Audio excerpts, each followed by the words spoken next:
हरे, हरे राम राम राम हरे हरे।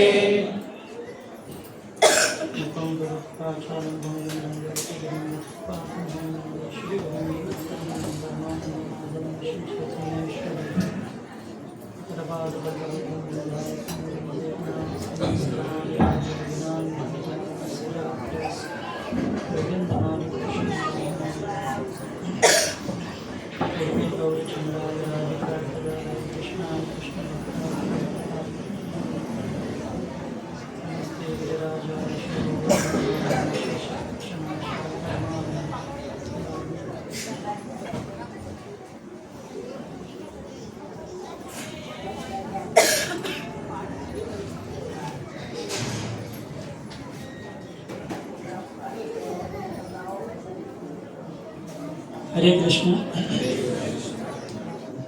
सर्वप्रथम मैं ये एक प्रकार से डिक्लेयर करूँगा कि मैं यहाँ योग्य नहीं हूँ अदा करने के लिए। प्रभु जी और सभी वैष्णव के बीच में सभी वैष्णव आप आशीर्वाद दीजिए कि मैं भगवान के विषय में कुछ कहने का प्रयास करूँगा। आप सभी वैष्णव के आशीर्वाद से मैं कुछ भगवान की कथा श्री गोवर्धन के विषय में कुछ कहने का प्रयास करूँगा, साहस करूँगा। तो आप सभी वैष्णव आशीष प्रदान कीजिए। और ये एक बहुत बड़ा उत्सव है सभी वैष्णवों के लिए, श्री गोवर्धन पूजा महामहोत्सव। और इसमें भगवान की जो विशेष भक्त वत्सलता है ये प्रकट होती है इस लीला में। तो ये गोवर्धन के विषय में राधा रानी ने एक श्लोक कहा है भागवत में, वेणु गीत में वो कहती है, ये श्लोक हम दोहराएंगे।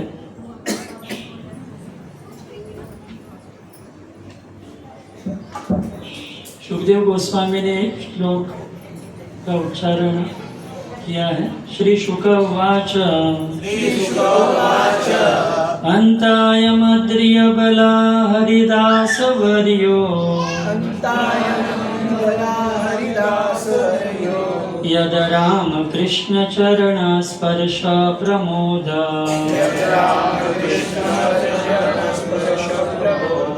मानं तनोति सह गो गणयोस्तयोर्य पानीय सूयवस कंदर कंदमूले अंताय मद्रिय बला हरिदास वर्यो यद राम कृष्ण चरण स्पर्श प्रमोद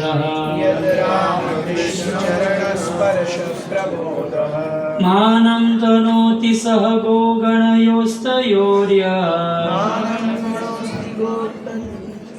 स गो गणयोस्तयोर्य पानीय सूयवस कंदर कंदमूले।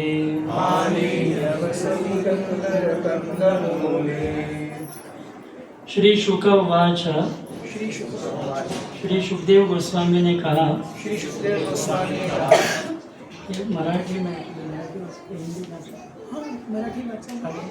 मराठी से समझ अंत अहो अयम हा अद्री पर्वत अबला हे सख्यानो हरिदास वर्य भगवंतांच्या सेवकामध्ये श्रेष्ठ यत कारण रामकृष्ण चरण श्रीकृष्ण आणि बलरामांचे चरण कमल स्पर्शाने प्रमोद आनंद मानम मान आदर तनोती देतो सह सहित गो गणयो गाई वासरे आणि गोप बालके तयो त्यांना रामकृष्णाना यत कारण पानीय पेय जल सूयवस कोवळे गवत कंदर गुहा कंदमुळे हे सख्यानो हा गोवर्धन पर्वत खरोखर सर्व भगवत भक्तांमध्ये श्रेष्ठ आहे। तो कृष्ण बलराम गोपमित्र गाई आणि वासरे या सर्वांना पेय जल चरण्यासाठी मृदू गवत, विश्रांतीसाठी गुहा, फळे, फुले आणि कंदमुळे अशा सर्व जीवन आवश्यक वस्तूंचा अमर्याद पुरवठा करतो. या सर्व कृतीद्वारे तो भगवंतांचा सदैव मान सन्मान करतो. पहा तर खरे, राम आणि कृष्णांच्या चरणकमलांच्या स्पर्शाने हा गोवर्धन पर्वत किती अपार आनंदी झालेला आहे. तात्पर्य: हा अनुवाद श्रील प्रभुपादांनी भाषांतरित केलेल्या चैतन्य चरितामृत मध्य लीला ग्रंथामधून घेण्यात आलेला आहे. श्रील विश्वनाथ चक्रवर्ती ठाकूरांनी गोवर्धन पर्वताच्या ऐश्वर्याचे वर्णन असे केलेले आहे. पानीय म्हणजे गोवर्धन पर्वताच्या धबधब्यामधून खाली पडणारे शीतल तथा सुगंधी पाणी होय. कृष्ण आणि बलराम हेच पाणी पित असत आणि याच पाण्याने हात, पाय आणि तोंडही धुत असत. गोवर्धन पर्वत त्यांना मध, आंब्याचा रस आणि पिलू नामक फळांचा रसही अर्पण करीत असे. सूयवस म्हणजे अर्घ्य अर्पण करण्यासाठी उपयोगात आणल्या जाणाऱ्या दुर्वा होत. गोवर्धन पर्वतावर गायींचे बल आणि दूध वृद्धिंगत करणारे सुगंधी मृदू तथा कोवळे गवतही विपुल प्रमाणात उपलब्ध होते. म्हणून या गवताद्वारे दिव्य गायींचे भरणपोषण केले जात असे.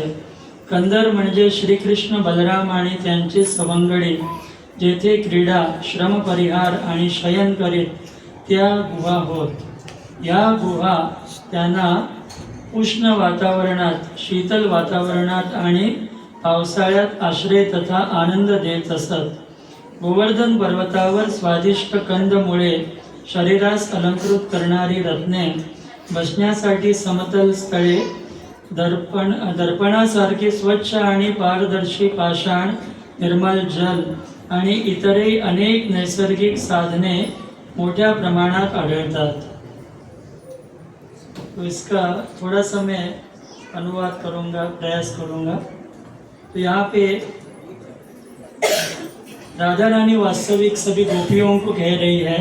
सुखदेव गोस्वामी इसका वर्णन कर रहे हैं कि ये सखीगण, ये गोवर्धन पर्वत जो है वास्तविक सभी भगवत भक्तों में श्रेष्ठ है, क्योंकि वो श्री कृष्ण, बलराम, गोपमित्र और गौवे तथा बछड़ों को सबको पेय जल और जो हरी घास है मृदु कोमल वो प्रदान करता है. विश्रांति के लिए, उनके विश्राम के लिए गुफा यानी कंदर है, वहाँ पर वो विश्राम कर सकते हैं. फल, फूल और कंदमूल सभी प्रदान करते हैं. और ये कृति के द्वारा, इस कार्य के द्वारा गोवर्धन पर्वत जो है भगवान का सदैव मान बढ़ाता है. और श्री कृष्ण और बलराम जी के चरण कमल के स्पर्श से ये गोवर्धन पर्वत अत्यंत आनंद का अनुभव करता है. तो यहाँ तात्पर्य में प्रभुपाद जी कह रहे हैं चैतन्य चरितामृत में, ये जो गोवर्धन पर्वत है ये सभी प्रकार से जो गौवे है और ब्रजवासी है, श्री कृष्ण, बलराम आदि को सबको आनंद प्रदान करता है. अलग अलग पेड़ गोवर्धन पर्वत के ऊपर है. आम के पेड़, पीलू फल के और अन्य अलग अलग प्रकार के फलों के वृक्ष है और अनेक प्रकार के फूलों के भी वृक्ष है. और सुंदर स्वच्छ सुमधुर जल है, जिससे गौवे जो है उनको भी ये पानी मिलता है, ये जल मिलता है जो अमृत से भी उत्कृष्ट है. और कृष्ण बलराम भी इसका आस्वादन करते हैं. और अलग अलग प्रकार की इनकी लीलाओं में ये गोवर्धन जो है वो सहायक है, मदद करता है लीलाओं में. तो ये गोवर्धन की विशेषता है कि भगवान की सभी प्रकार से सेवा के लिए वो उत्सुक है. तो इस श्लोक में श्रीमती राधा रानी गोवर्धन पर्वत का जो मान है वो बढ़ा रही है. वो कह रही है कि ये जो गोवर्धन पर्वत है वो हरिदासों में वरीय यानी श्रेष्ठ है, क्योंकि सभी प्रकार की सेवा करने के लिए ये गोवर्धन अत्यंत उत्सुक है। इसके लिए कहा गया है हरिदास वर्य, हरिदासों में श्रेष्ठ है। तो हरि का जो वर्णन किया गया है चैतन्य महाप्रभु चैतन्य चरितामृत में कहते हैं कि हरि शब्द अनेक अर्थ दुई मुख्यतम, सर्व अमंगल हरि प्रेम दे हरे मन। हरि नाम के, हरि शब्द के, भगवान के नाम के अनेक अर्थ है, लेकिन दो मुख्य अर्थ चैतन्य महाप्रभु बताते हैं। सर्व अमंगल हरि, जो भक्तों के जीवन के सभी, उनके जीवन के सभी अमंगल को हर लेते हैं। और प्रेम दे हरे मन, अपना प्रेम प्रदान करते हैं और भक्तों का मन हरण करते हैं। तो इस प्रकार से ये हरि श्री कृष्ण के दासों में गोवर्धन पर्वत जो है सर्वश्रेष्ठ है। तो एक बार ऐसा प्रयास चल रहा था कि सबसे श्रेष्ठ भक्त कौन है भगवान के। तो पहले कहा गया कि इंद्र जो है वो श्रेष्ठ है, क्योंकि इंद्र वर्षा करते हैं जिसके कारण हमें चावल सभी धान्य प्राप्त होते हैं और हमारा जीवन वर्षा के जल के ऊपर निर्भर होता है। तो इंद्र जो है वो श्रेष्ठ है, क्योंकि सबको वो जीवन दे रहे हैं एक प्रकार से। लेकिन बाद में इंद्र ने कहा कि मैं श्रेष्ठ नहीं हूँ, क्योंकि मैंने भगवान के चरणों में अनेक अपराध किए हैं और मैं करता रहता हूँ, तो मुझसे श्रेष्ठ ब्रह्मा जी हैं। तो ब्रह्मा जी को जब पूछा गया तो ब्रह्मा जी कहने लगे कि मैं भी श्रेष्ठ भक्त नहीं हूँ, हालांकि मैं सेवा करने का प्रयास कर रहा हूँ। जो कुछ भगवान की सृष्टि में थोड़ा, जो द्वितीय सृष्टि निर्मिति का प्रयास मैं कर रहा हूँ भगवान की शक्ति बुद्धि और सामर्थ्य से, लेकिन मैं भी भगवान के चरणों में अपराध करते रहता हूँ। शिवजी श्रेष्ठ है। तो शिवजी के पास गए, शिवजी कहने लगे हालांकि मैं संहार का जो कार्य है भगवान के आदेश के अनुसार प्रलय करने का प्रयास करता हूँ, लेकिन मैं भी श्रेष्ठ नहीं हूँ। मैं भी भगवान के चरणों में मैंने अपराध किया है। बाणासुर के समय में मैं उसके साथ रह के भगवान के विरुद्ध मैंने युद्ध किया था, तो वास्तविक मैं श्रेष्ठ नहीं हूँ। प्रहलाद महाराज जो है वो श्रेष्ठ भक्त है, उनके लिए भगवान नरसिंह प्रकट हुए। तो प्रहलाद महाराज से जब पूछा गया, प्रहलाद महाराज ने कहा कि मैं सर्वश्रेष्ठ भक्त नहीं हूँ। पांडव जो है उनके साथ भगवान का घनिष्ठ संबंध था, भगवान हर समय उनकी रक्षा करने के लिए दौड़ के आते थे और वो श्रेष्ठ भक्त है, युधिष्ठिर महाराज आदि। तो उनको जब पूछा गया वो कहने लगे हम भी श्रेष्ठ भक्त नहीं हैं। जो हमसे उच्च है वो उग्रसेन और वृष्णवंशीय जो है उनके कुल में भगवान कृष्ण प्रकट हुए हैं, तो ये कुल श्रेष्ठ है, उग्रसेन आदि श्रेष्ठ है। तो जब उग्रसेन को पूछा गया तो वो कहने लगे मैं भी श्रेष्ठ भक्त नहीं हूँ, मुझसे आगे ऊपर जो है वो उद्धव आदि भक्त है जो भगवान की सेवा करते हैं। और उद्धव जी तो इतने निकट भगवान के साथ रहते थे कि भगवान के जो वस्त्र है प्रसादी वस्त्र उद्धव पहनते थे, स्वयं के लिए कुछ सिलाई करके नहीं लेते थे कपड़े, भगवान का ही महाप्रसादी वस्त्र धारण करते थे। भगवान की प्रसादी माला, भगवान का जो महाप्रसाद, ये सब उद्धव ग्रहण करते थे, उनके साथ विश्राम करते थे, अनेक प्रकार से उनके साथ रहते थे उद्धव जी। तो उद्धव जी को जब पूछा गया वो कहने लगे मैं भगवान का श्रेष्ठ भक्त नहीं हूँ। वृंदावन वासी जो है उनके साथ भगवान का विशेष आदान प्रदान होता रहता है और वे भगवान के श्रेष्ठ भक्त हैं। और उनमें भी जो गोपियाँ हैं उनका विशेष भगवान के साथ संबंध है। गोपियों का कोई भी इच्छा नहीं है भगवान से, केवल भगवान को प्रसन्न करना, यही उनका भाव है। और उनमें भी श्रीमती राधा रानी जो है वो सर्वोत्कृष्ट भगवान की भक्त है। तो जब इस प्रकार से राधा रानी को पूछा गया तो राधा रानी यहाँ पर कह रही है हंताय मद्री अबला हरिदास वर्यो, कि राधा रानी कह रही है कि जो गोवर्धन पर्वत है वो सबसे श्रेष्ठ है। हरिदास वर्यो, हरिदासों में श्रेष्ठ है, क्योंकि पानी सूय वस कंदर कंदमूल्य, वो सभी प्रकार से सेवा कर रहा है, सब कुछ दे रहा है। यद राम कृष्ण चरण स्पर्श प्रमोद, श्री कृष्ण और बलराम जब गोवर्धन पर्वत को स्पर्श करते हैं तो अगर उनके चरणों को कुछ गर्मी से वो आए हैं तो उनको ठंडक गोवर्धन पर्वत प्रदान करता है और उनको शीतलता प्रदान करता है सभी प्रकार से। और जब ठंडी का अनुभव होता है उनको, तब ये गोवर्धन उनको इतनी गर्मी प्रदान करता है जिससे उन्हें सुकून या आनंद मिल सके। और उसी के साथ श्री कृष्ण और बलराम के चरण स्पर्श से भी गोवर्धन अत्यंत आनंदित होता है। तो ये चरण स्पर्श प्रमोद इसका अर्थ है।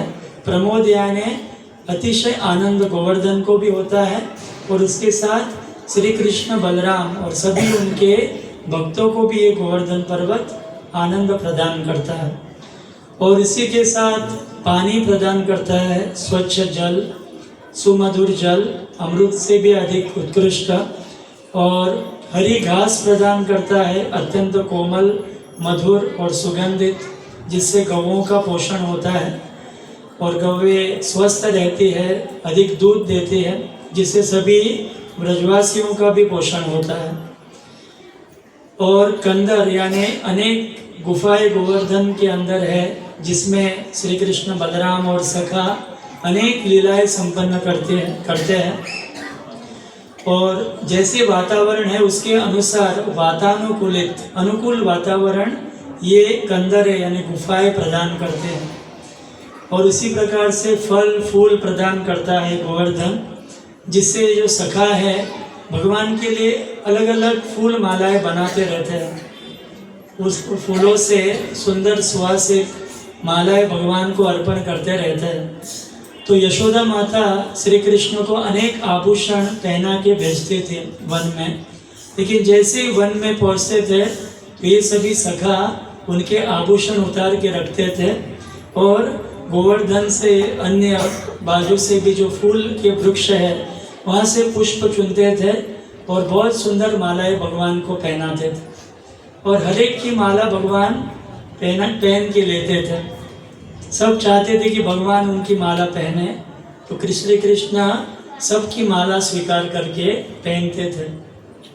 उसके साथ अलग अलग फल गोवर्धन प्रदान करते थे, तो उस फल से स्वादिष्ट सुमधुर फल का आस्वादन सभी कृष्ण बलराम और गोप सखा करते थे। और कंद मूले यानी जमीन के अंदर भी जो फल है जिसको कंद और मूल कहते हैं, ये सब खाते थे कृष्ण बलराम। और वहाँ का सुगंधित जल है उसका आस्वादन करते थे। अलग अलग खेल खेलते थे गोवर्धन के आसपास और अंदर में भी। तो इस प्रकार श्री कृष्ण और बलराम और सभी की सेवा करने के लिए ये गोवर्धन पर्वत जो है अत्यंत उत्साह में रहता है। इसके लिए उनको कहा गया है हरिदास में सर्वश्रेष्ठ दास भगवान के। तो इस प्रकार गोवर्धन पर्वत भगवान की सेवा में अत्यंत उत्साह से सेवा करते हैं। तो इससे हमें बहुत महत्वपूर्ण शिक्षा ये मिलती है कि अगर हमको भगवान को प्रसन्न करना है तो प्रेममयी सेवा ही मार्ग है। इसके लिए श्रील प्रभुपाद जी ने एक भक्ति इस शब्द का जो अनुवाद किया है अंग्रेजी में, वो है लविंग डिवोशनल सर्विस या डिवोशनल सर्विस, भक्तिमय सेवा, प्रेममय सेवा। तो जब कोई व्यक्ति किसी से प्रेम करता है तो वो सेवा करना चाहता है उस व्यक्ति के। तो सेवा से हम ये प्रकट करते हैं हमारा प्रेम उस व्यक्ति से कितना है। तो हमें अगर भगवान से प्रेम करना है तो सेवा ही माध्यम है। ये प्रेममयी सेवा जो है यही माध्यम से भगवान को हम प्रसन्न कर सकते हैं। तो अगर भगवान के धाम में तो सभी ये सेवा ही चलती है। यशोदा माता भी वात्सल्य भाव में भगवान की सेवा करती है और जो गोपियाँ हैं वो माधुर्य भाव से भगवान की सेवा करते हैं। सखागण हैं वो साख्य रस से साख्य भाव में भगवान की सेवा करते हैं। तो सभी प्रकार से ये सेवा ही प्रदान है भगवान के धाम में जाने के लिए यही हमारा एक प्रमुख एक योग्यता है कि ये सेवा भाव हमें जागृत हो। जीवेर स्वरूप है कृष्णेर नित्यदास। हम सभी का ये नित्य स्वरूप है कि हम श्री कृष्ण के नित्य दास हैं। लेकिन यह जो हमारी भावना इस भौतिक जगत में आने के कारण प्रदूषित हुई है, ये प्रदूषण होने के कारण हम वास्तविक भगवान की सेवा करने का जो हमारा भाव है, एक प्रकार से हमने वो विस्मृत यानी हम भूल गए हैं। तो सेवा करना हर जीव का स्वभाव है। अगर हम भगवान श्री कृष्ण या उनके भक्तों की सेवा नहीं करेंगे तो भगवान की जो शक्ति है, बहिरंगा शक्ति, माया, उनकी सेवा हमें करनी पड़ती है, क्योंकि सेवा हमारा धर्म है आत्मा का। तो अगर हम भगवान या उनके भक्तों की सेवा नहीं करेंगे तो भगवान की जो शक्ति है बहिरंगा, उनकी सेवा में हमें लगा रहना होता है। जैसे हम इस भौतिक जगत में अलग अलग प्रकार से हमें सेवाएं करनी होती है। घर में भी हम परिवार की सेवा करते हैं, ऑफिस में, कार्यालय में हम हमारे जो वरिष्ठ हैं उनकी सेवा करते हैं। तो सेवा ये हमारा जो धर्म है ये बदला नहीं जा सकता।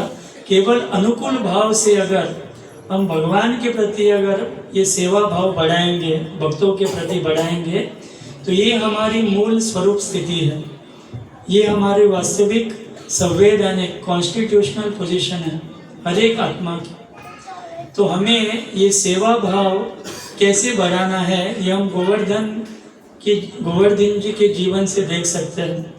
गोवर्धन पर्वत उत्साह से सभी प्रकार की सेवा करने के लिए लालायित रहता है। तो ये गोवर्धन हरिदासों में श्रेष्ठ है। और जब ये इंद्र ने वर्षा की ब्रजवा वृंदावन में, तो पहले तो इंद्र जो थे उनकी हर वर्ष सेवा की जाती थी ब्रजवासियों के द्वारा। और ये एक नियम था पहले से परंपरा में। पर्जन्य महाराज भी, नंद महाराज के पिता, वो भी सेवा करते थे इंद्रदेव की। तो एक ऐसी भावना थी कि इंद्र जो है सभी प्रकार से जल वर्षा प्रदान करते हैं जिससे सबका पोषण होता है। और कृषि के लिए ये विशेष इंद्र की कृपा होती है। इसके कारण सभी कृषि से भी धान्य आदि उत्पन्न होते हैं, गौओं को भी पोषण होता है। इस विचार से इंद्र की पूजा की जाती थी। लेकिन श्री कृष्ण जो 7 वर्ष के बालक थे, उन्होंने कहा कि वास्तविक इंद्र की पूजा करना आवश्यक नहीं है, क्योंकि जो कुछ हम कर्म कर रहे हैं उसका ही फल इंद्र आदि देवता प्रदान करते हैं। तो वास्तविक पूजा करने योग्य ये गोवर्धन है, क्योंकि सभी प्रकार से हमें ये ऐश्वर्य प्रदान करता है, सुंदर जल प्रदान करता है और गौओं के लिए सुंदर घास भी प्रदान करता है। उससे दूध और अन्य दुग्धजन्य पदार्थ हमें प्राप्त होते हैं। और सभी ब्रजवासियों का पोषण ये गोवर्धन एक प्रकार से करता है। तो ये गोवर्धन की पूजा होना आवश्यक है। तो भगवान कृष्ण ने ये बात इस प्रकार से कही कि नंद महाराज, उन्होंने ये तैयारी दिखाई कि इसके आगे इंद्र की पूजा अभी से हम बंद करेंगे। देखिए, केवल 7 वर्ष के बालक है भगवान कृष्ण भौतिक आयु से, लेकिन उनकी बातों का इतना प्रभाव है कि तुरंत नंद महाराज ने ये बात मान ली, क्योंकि भगवान है, उनकी बात कौन टाल सकता है। जैसे अर्जुन को भी भगवान ने जब गीता का ज्ञान दिया, ऐसे नहीं कि भगवान ने कुछ बहुत तैयारी की, केवल कहते गए, वचन बोलते गए और वही एक श्रेष्ठ ग्रंथ बन गया, जिसके द्वारा लाखों लोगों ने इसका लाभ लिया है और आगे भी चल के लेंगे। तो भगवान ने अर्जुन जो पूरी तरह से हतबल हुआ था, रथ पर बैठ गया था, युद्ध करने के लिए तैयार नहीं था, उसको भगवान ने तैयार किया। ऐसे कहते हैं आचार्यगण, एक मुहूर्त में 48 मिनट में तैयार हो गया अर्जुन।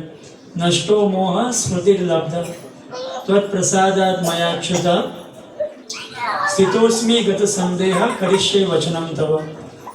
भगवान को अर्जुन कहते हैं कि मेरा मोह नष्ट हो गया, मेरी स्मृति पुनः आ गई है और मैं स्थित हो गया हूँ दिव्य ज्ञान में। और इस प्रकार से आप जो कुछ कहना चाहते हैं मैं पालन करूंगा हे भगवान। तो इस प्रकार से भगवान अत्यंत कुशल है अपनी बात सिद्ध करने के लिए। तो यहाँ पर नंद महाराज और अन्य गोप वरिष्ठ गोप थे, सभी तैयार हो गए और उन्होंने इंद्र की सेवा करना बंद किया, पूजा करना बंद किया। और जो कुछ सामग्री उन्होंने लाई थी यज्ञ के लिए, इंद्र की सेवा के लिए, वो सभी गोवर्धन को अर्पण किया गया। तो पर्वत के रूप में सब वो अर्पण किया गया। अनेक पर्वत, एक पुरी का पर्वत था और पुलाव का पर्वत, गुलाब जामुन का पर्वत, जो कुछ आप सोचेंगे सभी मिठाई मिष्टान्न सब पर्वत के रूप में था। इसके लिए इसको कूट कहा गया। कूट यानी पर्वत, अन्नकूट यानी सभी अन्न का पर्वत वहाँ पर इकट्ठा हो गया। सभी ब्रजवासियों ने सब लाया था ये सब पदार्थ, और ये गोवर्धन को अर्पण किया गया। और गोवर्धन ने भगवान का ही स्वरूप है गोवर्धन। तो गोवर्धन जो है भगवान का ही रूप है, और साथ में उसका दूसरा भी भाव है गोवर्धन जी का कि वो भगवान की सेवा करने के लिए उत्सुक रहते हैं। ये दास या सेवा भाव भी उनके अंदर है।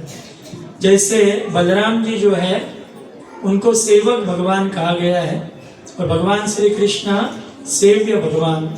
सेव्य भगवान यानी जिनकी सेवा की जाती है, और सेवक भगवान यानी स्वयं भगवान के जो प्रथम विस्तार है बलराम जी, वो भी स्वयं श्री कृष्ण की सेवा करना चाहते हैं और हमें भी वो सिखाते हैं। इसके लिए उनको सेवक भगवान कहा गया है। ठीक उसी प्रकार से गोवर्धन भगवान श्री कृष्ण का ही अभिन्न स्वरूप है, लेकिन उनके अंदर ये भाव की प्रधानता है कि मैं श्री कृष्ण की सेवा करना चाहता हूँ। तो गोवर्धन जो पर्वत था उस पर श्री कृष्ण स्वयं उनके 4 हाथ उन्होंने प्रकट किए।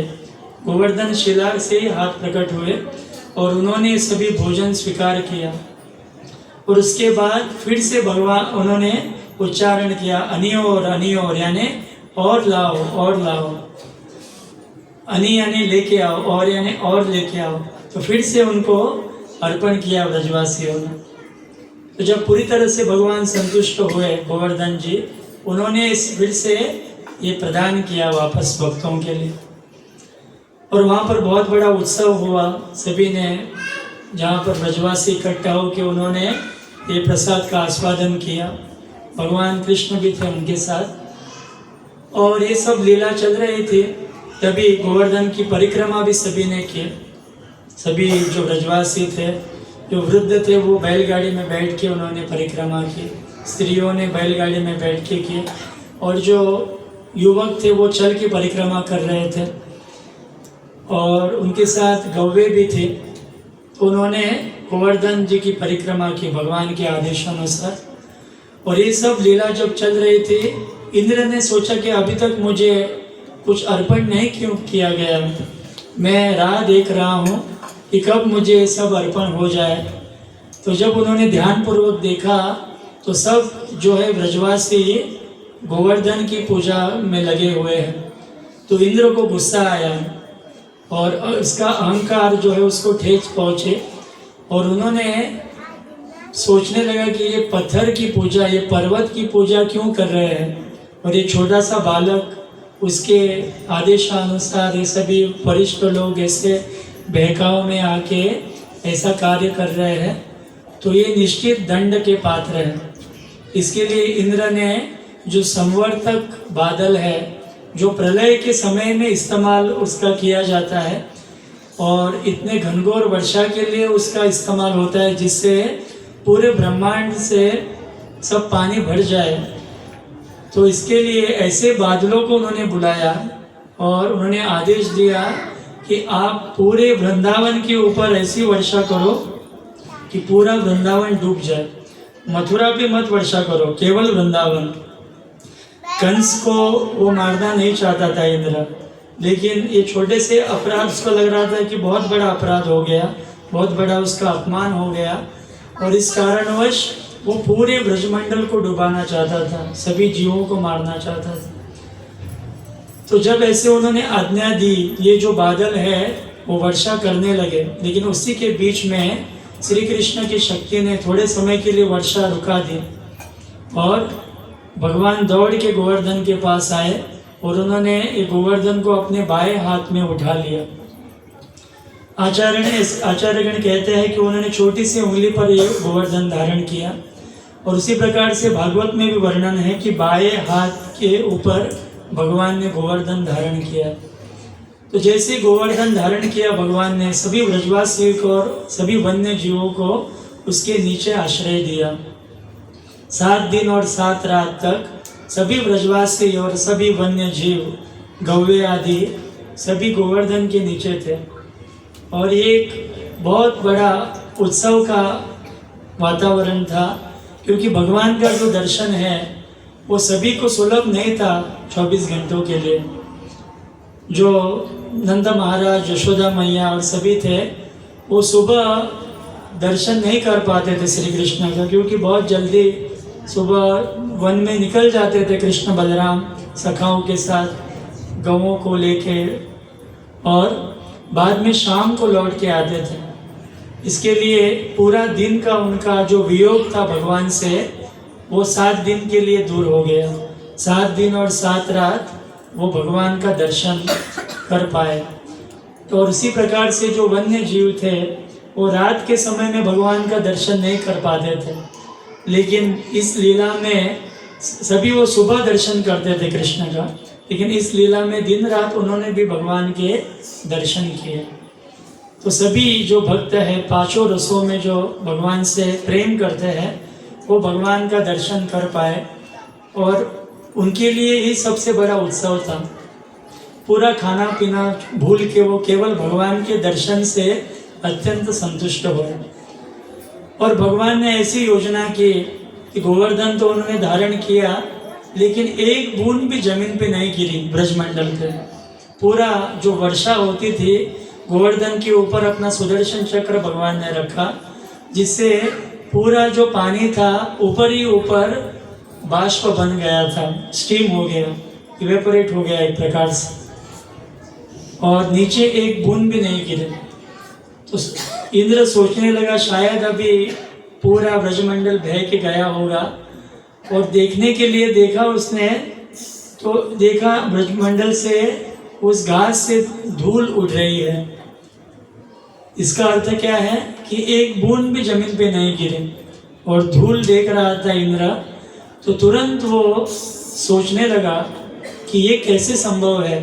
इतने जो संवर्तक बादल है जो पूरे प्रलय कर देते हैं, ब्रह्मांड को डुबा सकते हैं, वो इस प्रकार से एक बूंद भी कैसे नहीं गिर नीचे। तब उसको अकल ठिकाने में आई कि मुझसे बहुत बड़ा अपराध हुआ है। ये कोई सामान्य बालक नहीं है, साक्षात पूर्ण पुरुषोत्तम भगवान कृष्ण है, और इनके सामर्थ्य के द्वारा इस प्रकार से एक बूंद भी जमीन पे नहीं गिरा। तो वो सोचने लगा कि अभी बहुत बड़ा अपराध मेरे से हुआ है, अभी कैसे मैं अपराध से बचूं। तो उसने सलाह मशवरा किया ब्रह्मा जी से। ब्रह्मा जी ने उन्हें एडवाइस किया, उन्होंने कहा कि आप जाके स्वर्गीय जो गाय है, जो सुरभि गाय जो स्वर्ग में भी रहती है, उनके पास जाके याचना करो और उनके मदद से आप श्री कृष्ण के पास जाओ, क्योंकि वो भगवान की भक्त है। तो भक्त के पीछे आप चलो, जिससे भगवान आपको क्षमा करेंगे। तो इंद्र ने सुरभि गाय से याचना की और उनके साथ वो पृथ्वी पे आए गोवर्धन के पास वृंदावन में, और भगवान की स्तुति सुरभि गाय करती है, और इसी प्रकार से भगवान प्रसन्न होते हैं। गोवर्धन को उसी जगह पे रखते हैं, क्योंकि इंद्र ने आदेश दिया बादलों को, वर्षा रुकाई थी, तो भगवान ने सभी ब्रजवासी और वन्य जीवों को वहाँ से नीचे बाहर बुलाया, और उन्होंने देखा कि सभी जीव बाहर आए हैं, ब्रजवासी गण, कोई भी अंदर नहीं है गोवर्धन के नीचे। तो उन्होंने गोवर्धन को जहाँ था वहीं पर रख दिया, और बाद में सुरभि गाय भगवान की स्तुति करते हैं, और इंद्र भी भगवान से क्षमा याचना करते हैं बाजू में आके, सबके सामने क्षमा याचना नहीं करते। और बाद में वहाँ पर उत्सव भी करते हैं, भगवान का अभिषेक करते हैं इंद्र, और भगवान को गोविंद नाम प्रदान करते हैं। हालांकि ये भगवान का शाश्वत नाम है, लेकिन इस लीला के द्वारा ये नाम का प्रकट्य होता है। गोविंद यानी गो यानी इंद्रिया, गो यानी गौवे भी है, तो जो सभी गौवों को आनंद देने वाले हैं, सभी जीवों के इंद्रियों को आनंद देते हैं, इसके लिए भगवान को गोविंद कहा गया है। तो इस प्रकार से भगवान का ये गोविंद नाम प्रकट होता है यहाँ पे। और सुरभि गाय भी भगवान को कहते हैं कि आप वास्तविक इंद्र हैं। ये इंद्र जो है वास्तविक राजा नहीं है, आप राजा है, आप सभी के स्वामी हैं। और वहाँ पर इंद्र भी भगवान की स्तुति करते हैं। तो बाद में भगवान वहाँ से फिर से अपने घर लौट के आते हैं ब्रजवासियों के साथ। तो ये गोवर्धन की जो लीला है, ये भगवान की विशेष लीला है।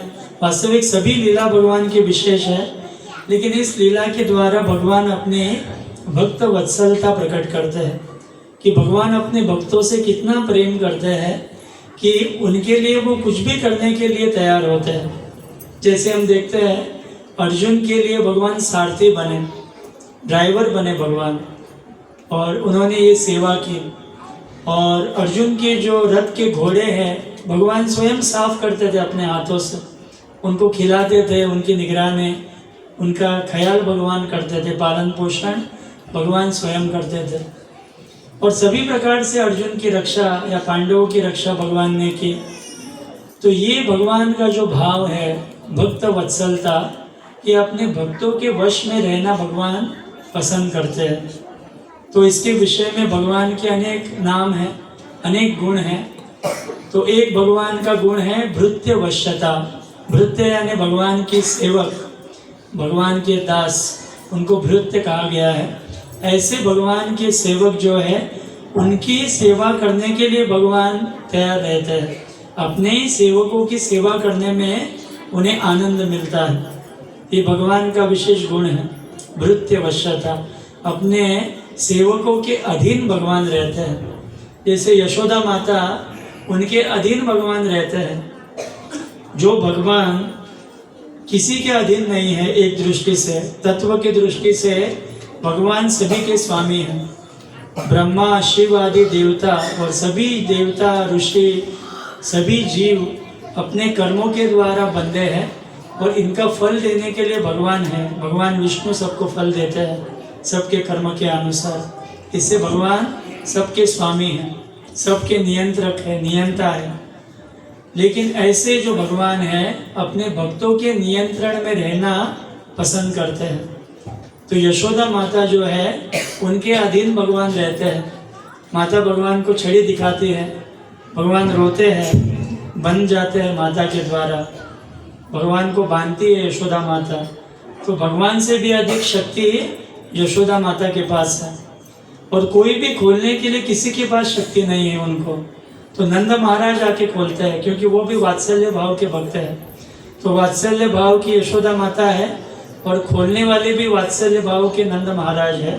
तो वो आके उनको बाद में खोलते हैं। नहीं तो बीच का समय भगवान को बन के रहना होता है, बहुत समय तक बंधे हुए अवस्था में रहते हैं, किसी के पास शक्ति नहीं है उनको खोलने के। तो ये वृंदावन का भाव है कि वहाँ पर भक्त जो है भगवान से इतना प्रेम करते हैं कि उस प्रेम के वशीभूत भगवान रहते हैं। गोपियाँ जो है केवल थोड़ा सा छाछ भगवान को देती है, और वो देने से पहले भी भगवान को कहती है कि कृष्णा तुम नाच के दिखाओ, अभी तुम नाचने के बाद तुमको मिलेगा। कृष्ण नाचना पड़ता है उनको। जो सभी जीवों को इस भौतिक अनंत ब्रह्मांडों में नचाते हैं, ऐसे जो कृष्ण जो नटवर है, सर्वश्रेष्ठ नृत्य करने वाले, वो थोड़े से छाछ के लिए नाचते हैं। हाँ, कि छचिया बर छाछ पे नाच नचाए, कि ये अहिर की छोहरिया, ये जो अहिर है, ग्वालन है, वृंदावन की जो ग्वालन है, वो कृष्ण को नचाती है थोड़े से छाछ के लिए। कितना सामर्थ्य है उनके अंदर, देखिए। और यहाँ पर भौतिक जगत में व्यक्ति थोड़ा सा सिद्धि प्राप्त की सोचता है कि मैं भगवान बन गया। तो भगवान बनना ये हमारी उपलब्धि नहीं है। भगवान से अधिक बन सकते हैं, भगवान से अधिक शक्तिशाली हो सकते हैं हम उनकी भक्ति करके, क्योंकि अपने भक्त के अधीन भगवान रहते हैं। खास करके वृंदावन का यही भाव है कि भगवान को ये ऐश्वर्य शिथिल प्रेम आकर्षित नहीं करता।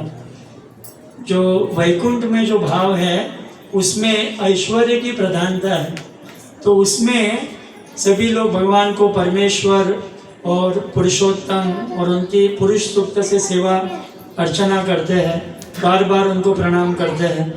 तो ये ऐश्वर्य भाव से उनकी सेवा है। लेकिन ब्रज भाव जो है उसमें ऐश्वर्य भाव की शिथिलता है, ऐश्वर्य भाव उसमें नहीं है। जैसे रूप गोस्वामी कहते हैं कि जैसे एक कांच का बर्तन है और उसमें शुद्ध घी है और वो गाढ़ा घी है, पतला नहीं है, गाढ़ा बना है, तो उस गाढ़े घी के अंदर सुवर्ण मुद्रा डाली जाए तो हमें बाहर से वो सुवर्ण मुद्रा दिखेगी नहीं। उसी प्रकार से वृंदावन का क्या भाव है, वहाँ पर भगवान की प्रेम की प्रधानता है भक्तों में, तो वहाँ पर भगवान का जो ऐश्वर्य है वो शिथिल हो जाता है, वो लुप्त हो जाता है। भगवान हालांकि दिखा रहे हैं कि मैं गोवर्धन धारण किया है मैंने, लेकिन ब्रजवासियों को कुछ विशेष बात नहीं है। वो सोचते उसमें क्या है, जो गोप बालक है वो सोचते क्या है, तुम ही कौन बड़े लोग, तुम ही आमी सम। जो गोप बालक है वो सोचते कि कृष्णा आप कौन सा बड़ा बात आपने किया, हम भी आपसे शक्तिशाली है, हमारे पास जो लकुटी है वो सभी हम गोवर्धन के नीचे लगाए हमने। तो ऐसे मत सोचो कि तुम्हारी शक्ति है तुम्हारे पास, हमने सभी नीचे से ताकत लगाई है, इसके लिए तुमने गोवर्धन पकड़ा है, ये तो तुम्हारे में इतनी शक्ति नहीं है।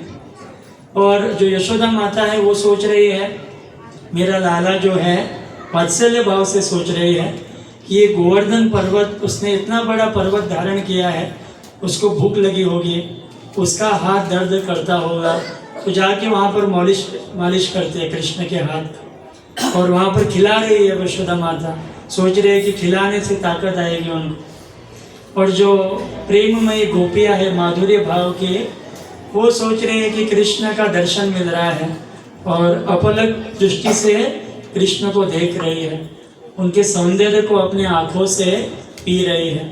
हर एक भक्त का अपना जो विशिष्ट संबंध है भगवान के साथ वो वहाँ पर प्रकट हो रहा है।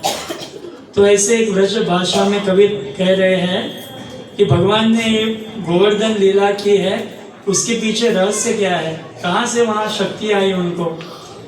तो वो कहते हैं कुछ माखन सो बल बढ़ियो, माखन से कुछ बल बढ़ा, कुछ गोपन करी सहाय, ये गोप बालकों ने मदद की, इसके लिए गोवर्धन शायद उन्होंने पकड़ा।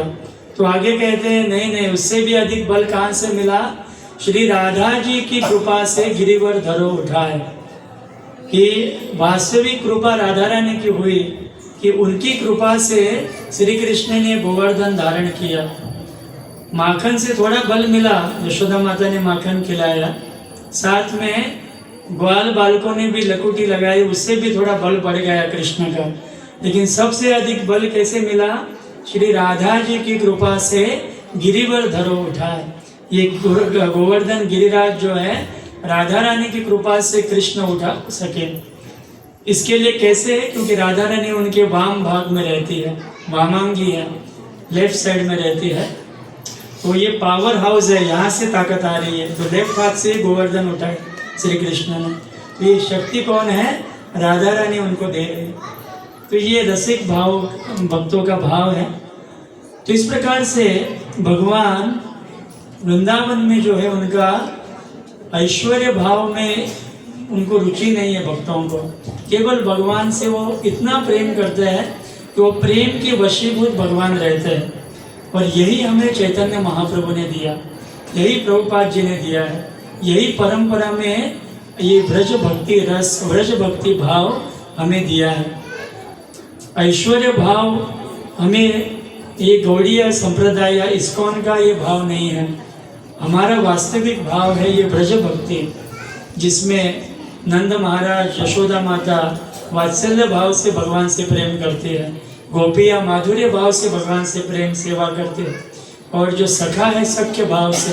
तो ये तीन भाव प्रधान रूप से हमें चैतन्य महाप्रभु ने दिए हैं। और उसमें भी ये जो विशेष मंजरी भाव है, ये उज्जवल उन्नत रस जो है चैतन्य महाप्रभु ने हमें दिया है, जो एक बार देते हैं वो ब्रह्मा जी के दिन में एक बार कृष्ण आते हैं द्वापर में, और उस द्वापर के बाद में जो कलयुग आता है उसमें चैतन्य महाप्रभु एक ही बार आते हैं, यानी 864 करोड़ वर्ष के बाद एक बार वो आते हैं।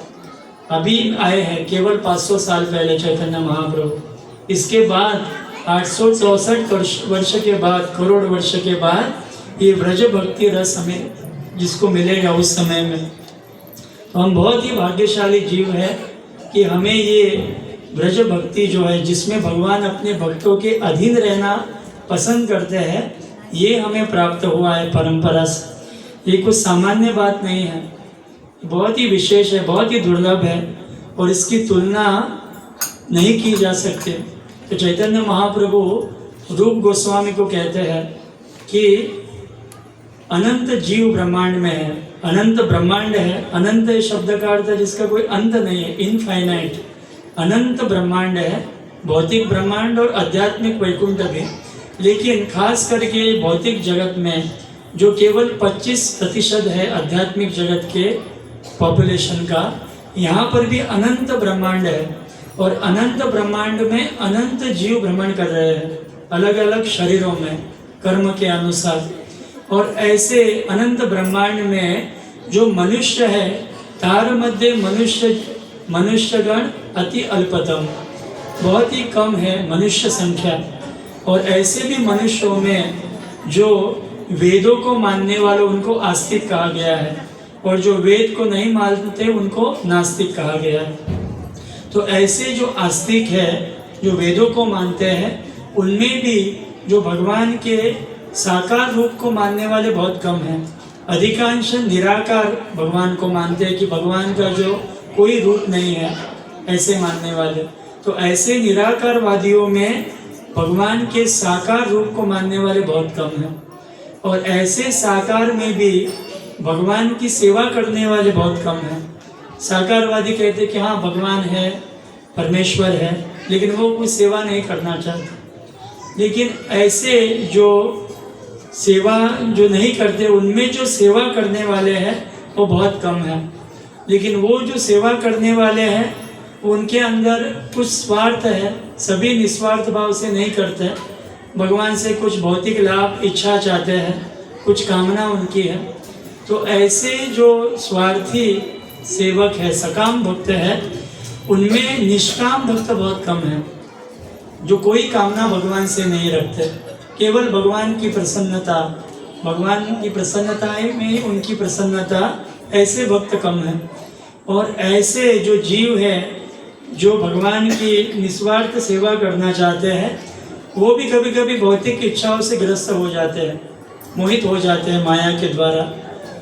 तो ऐसे जो निस्वार्थ निष्काम भक्त है, उनमें जो मुक्त है बहुत कम है, कोई मुक्त हो पाता है सभी माया आदि जाल से।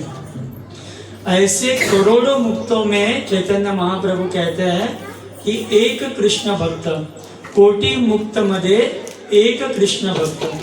श्री कृष्ण का भक्त होना इतना दुर्लभ है, सुदुर्लभ है, बहुत बहुत दुर्लभ है। हालांकि हमें श्रील प्रभुपाद, वर्तमान गुरु वृंद और वैष्णव की कृपा से भक्ति प्राप्त हुई है, लेकिन दुर्लभ है, बहुत बहुत दुर्लभ है, अति दुर्लभ है, सुदुर्लभ है। इस श्री कृष्ण शुद्ध भक्ति के मार्ग में बन के रहना, सभी प्रकार से प्रलोभनों से दूर रहना, शुद्ध जीवन आचरण करना, और ये शुद्ध भक्ति प्राप्त होना, व्रज भक्ति प्राप्त होना, ये अत्यंत सुदुर्लभ है। तो इसके लिए कहा गया है कोटि मुक्त मध्ये एक कृष्ण भक्त। तो ये हमें सुदुर्लभ व्रज भक्ति चैतन्य महाप्रभु ने दिया है। तो ये हमारा सबका दायित्व है कि हमें शुद्ध भक्त बनना है, क्योंकि यही हमारा अचीवमेंट होगा। ये शुद्ध भक्ति का मार्ग है, इसके लिए हमें मूल्य भी चुकाना होगा। जैसे प्रभुपाद जी को एक पत्रकार ने विदेश में पूछा, अमेरिका में, कि स्वामी जी आपकी इतनी संस्था है और इतनी शाखा है अलग अलग जगह पे, और अमेरिका में भी अलग अलग जगह पे आपकी शाखा है, लेकिन अमेरिका की जो पॉपुलेशन है, लोक संख्या लाखों है, और आपके सभी शाखाओं में मिलके कितने भक्त हैं? शायद 1000 या 1200 होंगे। प्रभुपाद जी ने तुरंत कहा, प्रभुपाद जी का एक विशेष स्टाइल था, तुरंत वो ऐसे जवाब देते थे कि सामने वाला पूरा संतुष्ट हो जाता था, पूरा सेटिस्फाइड। उन्होंने कहा, वी आर सेलिंग डायमंड्स, हम हीरे बेच रहे हैं। तो हीरे बेचने की जगह पे जो इस हीरे का मूल्य जानता है और ये खरीदने की औकात रखता है, वही खरीद सकेगा। तो इसके लिए ये बहुत ही दुर्लभ है शुद्ध भक्ति, लेकिन हमें मूल्य चुकाना होगा, हमें शुद्ध भक्त बनने का प्रयास करना है। तो हालांकि हमारी साधना से हम शुद्ध नहीं बनेंगे, लेकिन ये साधना के द्वारा ये प्रयास है जिससे हमारे गुरु वैष्णव प्रभुपाद प्रसन्न होंगे। तब उनकी जब कृपा होगी हम पे, तब भगवान की कृपा से हम भगवान का प्रेम प्राप्त कर सकेंगे। लेकिन प्रयास तो हमें हर दिन करना है, हर क्षण हमारा यही प्रयत्न होना है कि हमें शुद्ध भगवान का भक्त बनना है। जैसे गोवर्धन पर्वत भगवान की शुद्ध निस्वार्थ सेवा करते हैं, सभी ब्रजवासी सेवा करते हैं, उसी प्रकार से परंपरा में भी हमें यही हमारे आचार्यों का भाव है कि ये जो शुद्ध भाव, शुद्ध भक्ति जो है हमें प्राप्त हो सकती है अगर हम चाहते हैं। तो अगर हम चाहते हैं कि शुद्ध होना है तो हमें ये प्राप्त हो सकता है, क्योंकि ये सामान्य चीज़ नहीं है। ऐसे सामान्य आपको मार्केट में सब कुछ मिलेगा, ऐसे अनेक तथाकथित गुरु मिलेंगे, पाखंडी भोंदो, जो केवल धन हरण करना चाहते हैं उनके आश्रितों का, लेकिन उनको वो कुछ नहीं दे पाते क्योंकि उनके पास है ही नहीं देने के लिए। इसके लिए एक व्यक्ति भक्त ने व्यंग किया है, गुरुजी खड़े बाजार में हमसे दीक्षा लो, स्वर्ग चाहो चाहे नरक जाओ हमको भिक्षा दो। इसका अर्थ क्या है? ऐसे पाखंडी भोंदू गुरु आपको बाजार में बैठे हैं बिजनेस करने के लिए। भक्ति का बाजार एक प्रकार से लगाया उन्होंने, और क्या कहते हैं, हमसे आप दीक्षा लो, लेकिन बाद में क्या है, आप स्वर्ग में जाओ चाहे नरक में, हमको केवल धन देते रहो, बस आप किधर भी जाओ चलेगा। लेकिन ये ऐसा मार्ग नहीं है। ये जो है संस्था है एक शुद्ध प्रेमी भक्त के द्वारा स्थापित की गई है, और यहाँ पर प्रभुपाद जी का जो भाव है वो कहते थे अनअलॉयड डिवोशनल सर्विस। अलॉय यानी मिश्रण और अनअलॉयड यानी शुद्ध, जैसे शुद्ध सोना, उसी प्रकार से ये शुद्ध भक्ति है। और ये वर्तमान गुरु वृंद का भी यही भावना है, प्रभुपाद जी के चरण कमल का अनुगमन वो करते हैं, तो हमें ये शुद्ध भक्ति दे रहे हैं, ये सामान्य चीज़ नहीं है। तो हमें भी हमारे तरफ से मूल्य चुकाना होगा, 4 नियमों का पालन करना, और सभी जो कार्यक्रम है उसमें उत्साह से भाग लेना, और सभी सेवा जो हमें वरिष्ठ देते हैं उनमें उत्साह से सेवा करना। इससे हम गुरु की, वैष्णव की कृपा को आकर्षित करते हैं, उनके ध्यान को आकर्षित कर सकते हैं। ये बहुत ही दुर्लभ अवसर हमें मिला है, हर व्यक्ति को कोटि कोटि जन्म, अनंत जन्मों के बाद ये मिला है।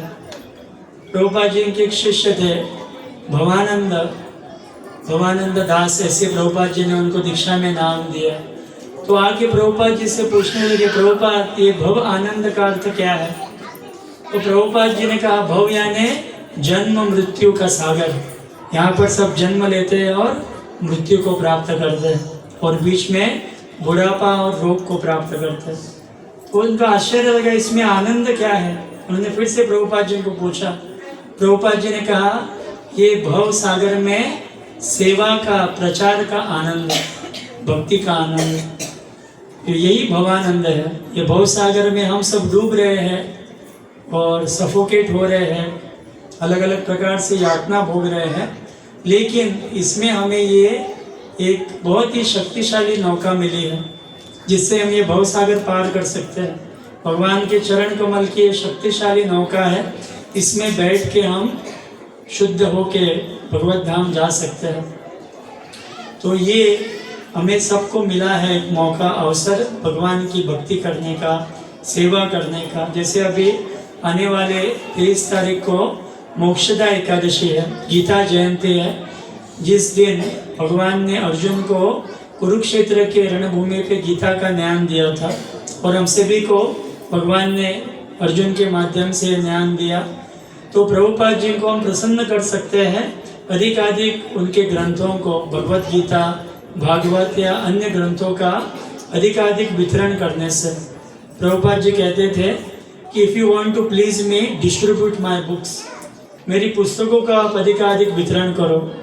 इससे प्रभुपाद जी को प्रसन्नता मिलती है। पुस्तकों को हमें पढ़ना भी है और साथ में उसका वितरण करना है। हमारे सगे संबंधी, मित्रजन और आस पड़ोस में इन पुस्तकों का वितरण हमें उत्साह से करना है। तो ये सब मौका हमें मिला है। शरीर में बल है, स्मृति हमारी शक्ति ठीक है, बुद्धि चल रही है, तो तभी ये सब कर सकते हैं। एक बार ये सब कर्म के अनुसार अगर हमारे जीवन में कुछ कठिनाई आई, शारीरिक मानसिक, तो हम ये कुछ कर नहीं पाएंगे। अभी मौका है कि हम उत्साह से सेवा करें, जिससे भगवान का ध्यान आकर्षित हो सके, गुरु और प्रभुपाद जी के माध्यम से, वैष्णव के माध्यम से।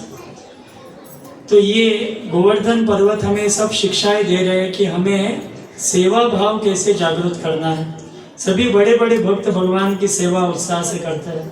लक्ष्मी जी भगवान की सेवा कर रही है चरणों की, ब्रह्मा शिव भगवान की सेवा करते हैं, सभी उत्साह से वैकुंठ के परिकर सेवा करते हैं, द्वारका के और वृंदावन के सभी सेवाएं उनमें प्रमुख भाव है, क्योंकि भगवत धाम में जाने के लिए यही योग्यता है।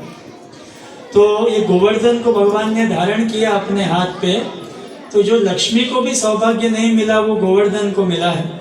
लक्ष्मी जी चरण कमलों की सेवा करती है, लेकिन गोवर्धन के ऊपर भगवान ने एक प्रकार से हस्त कमल से उनको धारण किया, जो ब्रह्मा शिव को भी दुर्लभ है भगवान के हस्त कमल।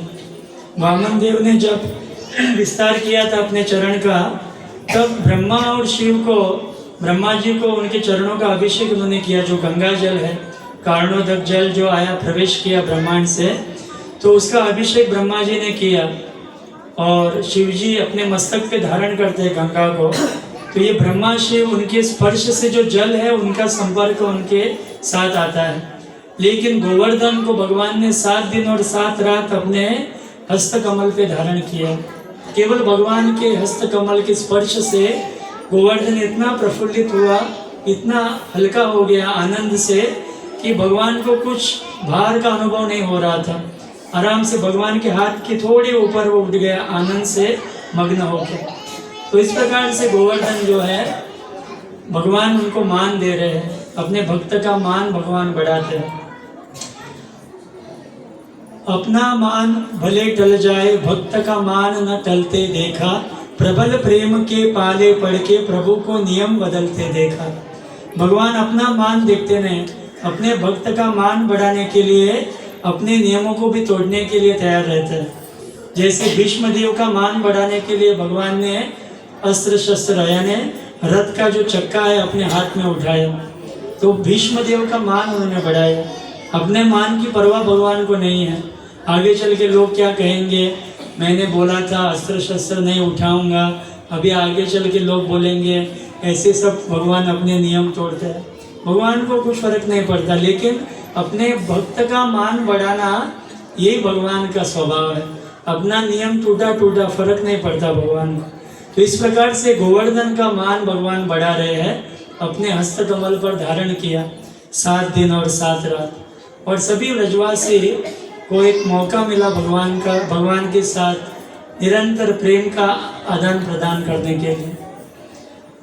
तो ये हमारा भी सौभाग्य है, हम भी ये इस्कॉन नामक गोवर्धन के नीचे है, सुरक्षित है प्रभुपाद जी के कृपा से, वर्तमान गुरु की कृपा से, वैष्णव की कृपा से। तो इसी के नीचे हम सुरक्षित हैं। बाहर तो सभी वर्षा हो रही है माया की, सभी जगह संकट की स्थिति है। एक तो कलयुग है, उसमें भी ये माया का विशेष प्रभाव है। फेसबुक है, ट्विटर है और सभी प्रकार से जाल है इंटरनेट के, और दूसरे भी जाल है। इससे हम यहाँ पर सुरक्षित हैं भक्तों के संग में, जहाँ पर हम भक्त के संग का एक लाभ उठा सकते हैं अपनी भक्ति में प्रगति करने के लिए, भगवान का प्रेम बढ़ाने के लिए, भगवान के प्रति, भक्तों के प्रति। तो ये बहुत ही सुनहरा अवसर है सभी के लिए। ऐसा अवसर आगे चल के कब मिलेगा पता नहीं, अभी इसका जितना लूट सके लूट लो इसका लाभ। यहाँ पर प्रभु जी भी है, सबको मार्गदर्शन करते हैं। आप सभी का सौभाग्य है, अलग अलग यहाँ पर वरिष्ठ के द्वारा आपको मार्गदर्शन मिलता है, तो इसका लाभ आप उठाइए। और मैं आप सभी को धन्यवाद देता हूँ कि मेरे शुद्धिकरण के लिए आपने मौका दिया। बहुत बहुत धन्यवाद। हरे कृष्ण।